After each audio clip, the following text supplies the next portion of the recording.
Welcome back. We're discussing America's current strategy for Afghanistan as the US-led war enters its 9th year.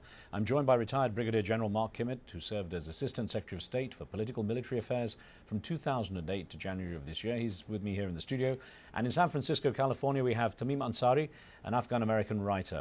Now, as we get back to questions, we have Abdul on the line from the UK. Thanks for standing by. Abdul, what would you like to ask?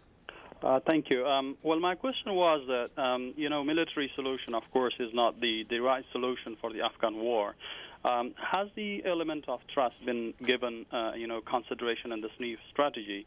I would suggest that inclusiveness, engagement, empowerment, and development of ordinary Afghan is the integral part of the success of the strategy. That's my own suggestion, if the guests could clarify a bit more. Abdul, thank you very much. A very relevant question in general. I wanted to touch on with you as well the issue of the amount of weight that's being put on the prospect of training Afghans to run their own country. I mean, why hasn't there been as much progress as there should have been perhaps after 8 years, and what's in the way? What's stopping it? Yeah, again, I think there are probably a lot of reasons why it has not been as successful up to this point as it should be. But clearly there are large numbers of programs trying to bring the Afghan society and the Afghan governance into a functioning mode.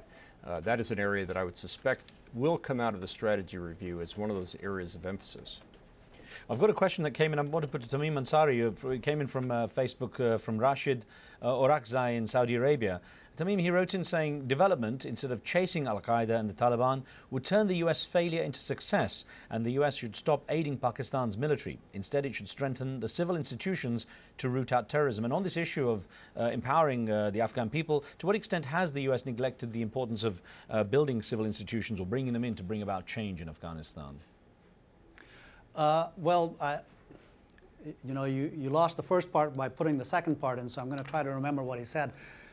Development in Afghanistan instead of chasing al-Qaeda, I think that's what I started out talking about.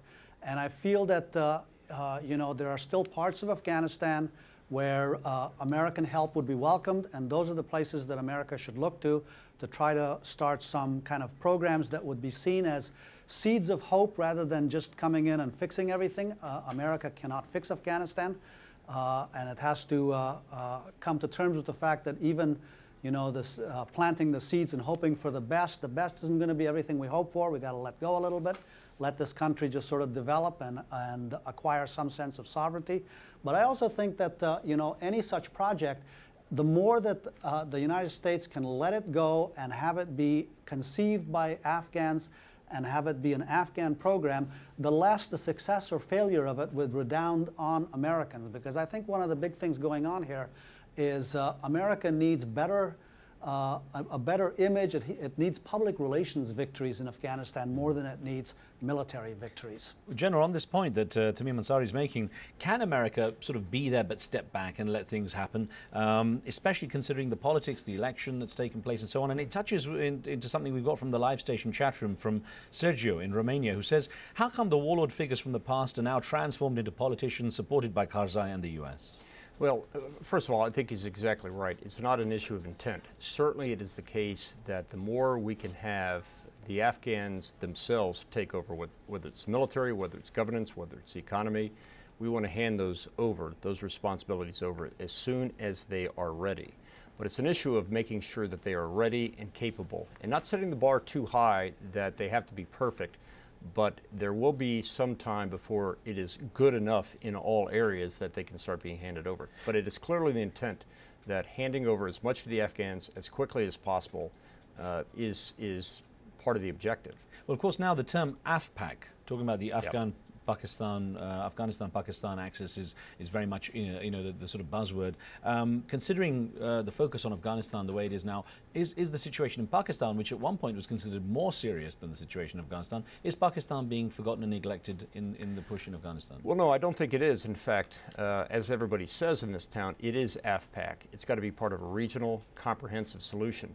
But quite frankly, the Pakistani government itself has taken on the responsibilities, the burden. The Pakistan military is doing a tremendous job in areas that were formerly occupied by insurgents and would never see the Pakistan military at any point in time. The government itself is actually taking many of those programs that Tamim was referring to on their side of the border and pushing them. And in fact, it makes the point that he was. The more that Pakistan can do it, the more that the government of Pakistan can do it, the less we have to do, and the better in the long run it will turn out. Well, Tamim Ansari, there are those who feel that perhaps that U.S. interests have yo-yoed between Iraq and Afghanistan, with the focus shifting, and almost like when the focus is on one, the other is forgotten. Pakistan came into the mix for a little while. What danger is there that Afghanistan, or at least the focus on Afghanistan, could shift, and the axis may shift to something else, perhaps back to Iraq, and then things slip into chaos again? Right now, I don't see the attention shifting from Afghanistan to Iraq. The question is Afghanistan itself, and I think there is a possibility that a surging anti-war movement in the United States is going to put pressure on the administration to pull out or do something that responds to the domestic constituency here. And the last time that the U.S. pulled out of Afghanistan in 1992, it did have fairly disastrous results. In 2003, when the United States shifted from Afghanistan to Iraq, that was a crucial moment in the turn for the worse in American policy in Afghanistan. But that's the past now. That happened. Now we have to look at the future and what we're going to do from here. And I think there has to be some continuity of policy in Afghanistan going forward. General, did the situation in Iraq, and I know you're familiar with Iraq as well, did that provide any lessons in terms of how to deal with local parties and the complications in dealing with the diverse range of local parties? Did Iraq provide anything that could be used in the Afghan war theater? Oh, I think there are a lot of lessons that they are using in Afghanistan now that were learned in Iraq. You have many of the same leadership in both those organizations and in both those operations. I think probably the most important point was the long understood but not very well practiced notion of protecting the population. It became essential in Iraq to get the population to come over to our side. We had to guarantee their security. I think we're seeing that now in Afghanistan as well. A second key element is the absolute requirement for good, solid intelligence. And that's not something that comes to you. You've got to go out and develop it. And that intelligence gap, which we had in Iraq, to some extent we have now in Afghanistan, needs to be filled if we're going to at least be successful militarily, if not in all the domains. Well, let's get Nasser on the line, squeezing a call from London. Nasser, what would you like to ask? It's better to sit sending more troops into Afghanistan, and it's much better to just build a trust between Pakistan and Afghanistan. And that is, I think, the part of solution for that country, because in reality there is no much trust between Pakistan government and Afghanistan government. Okay. And that is there's a lot of conflict in both sides of border. Let me put that to Tamim Ansari. Has that situation, I mean, it was quite public at one point, the differences between Pakistan's government and Afghanistan. Have those differences been resolved to any degree that might facilitate better cooperation? Well, Afghanistan and Pakistan have had a long and difficult relationship. It's been up and down. And I think, part of the enduring problem is the ambiguity of the border area and the fact that a considerable part of the population that people usually think of as the dominant ethnic group of Afghanistan, almost half of them live in Pakistan. So that's a point of contention.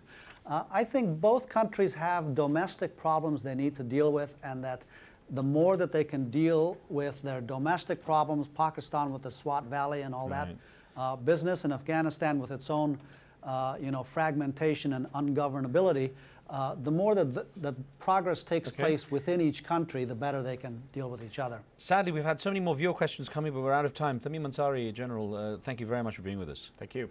Thank you. Thank you.